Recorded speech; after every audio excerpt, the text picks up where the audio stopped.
Ladies and gentlemen, this is the YouTube channel vlog show of inspiration and realness. Also, this is the YouTube channel vlog show of positivity, personality, and fun. This is Eric Lima Shenanigans of 1977, and now the perpetrator of these shenanigans, Big Beefy E himself from his Big Beefy Man Cave in New Bedford, Massachusetts, Mr. Shenanigans himself, and the two-time Chilling 3000 2022 End of the Year Awards winner, Eric M. Lima.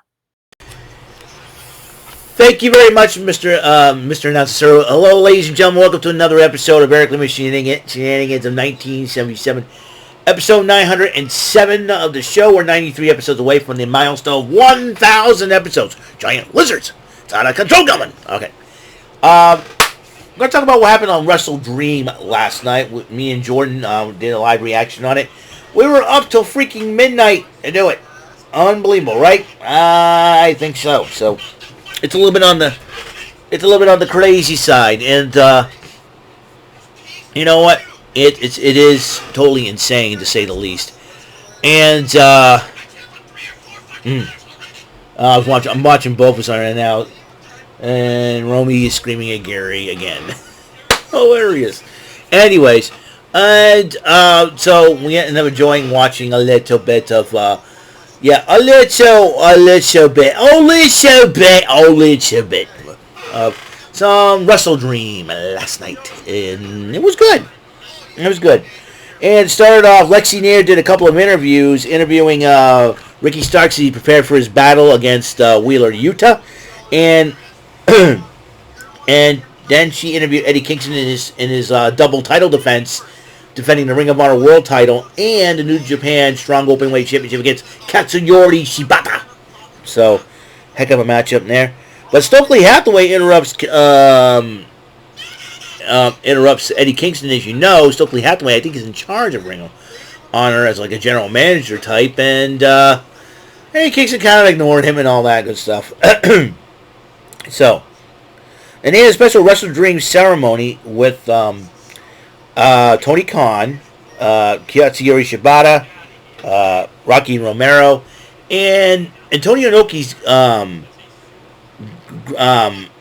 grandsons. One of them was named Naoto, and the other one, I think, is Roshi. I forget who, but there were two of his grandsons, and they honored their grandfather before WrestleDream began. So it kicked off with an 8-person tag matchup. Shane Taylor, Lee Moriarty of Shane Taylor Promotions, teaming up with Diamante and Mercedes Martinez, the former Ring of Honor Women's Champion, against Athena, Billy Starks, Satoshi Kojima, and bask in his glory, Mr. Keith Lee. And I thought with Athena's ego with Billy Starks, well, no, it was. And I thought they would lose. No, they won. Actually, the team of Keith Lee, Satoshi Kojima, Athena, and Billy Starks won the matchup. A miracle and a half happened. Could you believe it? I can't believe it myself. So, Josh Barnett went one-on-one with Claudio Castagnoli. This was a heck of a matchup. For a 0-hour matchup, this was one of the top-notch matches. It was a great matchup. With Castagnoli did pick up the victory. Josh Barnett grabs the microphone, gives him his props, gives him his flowers, shows him respect. And it was a classy thing Barnett did. Claudio Castagnoli gave the class right back. Both men shook hands, bowed each other, but then Josh Barnett said, we're not done yet here. We'll get another match going somehow. So, Claudio Castagnoli says anytime, anywhere. And he welcomes the challenge. So this is good. So, I'll tell you what, Barnett and Claudio, man, that was a heck of a matchup. It was so funny. Yeah, I think John Moxley said he got fined for swearing. He says, the pay-per-view's not even started yet, and you get this bleep for free. So, it was kind of hilarious. Just saying that. Oh, boy. Romy's flipping out again, man. Well, I don't know. I know, if Gary and Romy had their own show, I would be the mediator between. I would tell you, I was like, you two just shut up, sit there, let me talk. You know what I'm saying? It was like every time Gary and Romy argue, it was like I felt like joining both was just to say, I know you two could. Uncle Putnam's, I got this. Okay, you two jabronis, know your role and shut your mouth. But no, their argument provides hilarity for the show, so I'm not going to do that. Although me trying to break it up wouldn't even be more funnier, you know? Okay. All right. Here we go. Here's how you get. I'm going to show you two up. Gary Hikaru Shida, Romy Jade Cargill. It will calm Gary down, and it will shut Romy up when Jade Cargill. All right. Okay, that's funny. So okay, now the trios title, the Acclaim versus the Mighty Don't Kneel. That would be the team of Shane Haste, Mikey Nichols, and Bad Dude Tito. And as you know, the Acclaim came out. Max Caster did a rap and referred Slapjack, referred to Retribution in the WWE in his rap. But in the end, the Acclaimed did retain their titles. And MJF addresses the Righteous before the match to start off WrestleDream, and making fun of the Righteous and all that, which I think is hilarious. Vincent, and he says he's going to threaten to stick Vincent up Dutch's big old butt or something, the head up Dutch's big old butt. And the tag team titles were on the line in a handicap match, and by some miracle, and even MJF body slammed Dutch. MJF won the match. Double kangaroo kick and just everything else. MJF won the matchup. I respect MJF for going in there against two of the most dangerous men in Ring of Honor, one of the most dangerous tag teams ever, and he beat them in a handicap match. All right, so we go to the Ring of Honor World and New Japan Strong Openweight Championships, double title match on the line. By the way, Katsuyori Shibata against Eddie Kingston. Shibata is the current Ring of Honor Pure Champion. So if Shibata won the titles, he'll be holding 3 belts. Well, that didn't happen. Kingston did end up winning the matchup. And then the TBS title was on the line. Chris Statlander against Julia Hart. I thought Julia Hart would have the advantage over Statlander with Brody King in her corner. Well, I think Julia Hart's inexperience kind of cost her, and Chris Statlander stopped her 28 match winning streak. That's right. So that's a really sad part. But Chris Statlander retains. I say Chris Statlander defends against Toni Storm. I want to see Toni Storm as the TBS champion. That way she can, get the old school TV. I love the look of Toni Storm. I think Toni Storm is one of the most gorgeous ladies in wrestling today. And she does not have a pancake butt. Dan XP. She's got a curvaceous butt, a nice butt. I think Toni Storm will look good as Marilyn Monroe. Forget the. Let me look up something. Oh crap. Just give me a second here. Crapola. What? Let's see.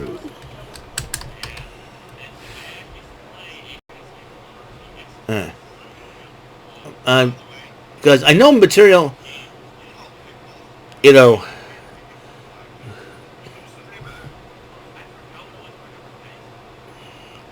Was it the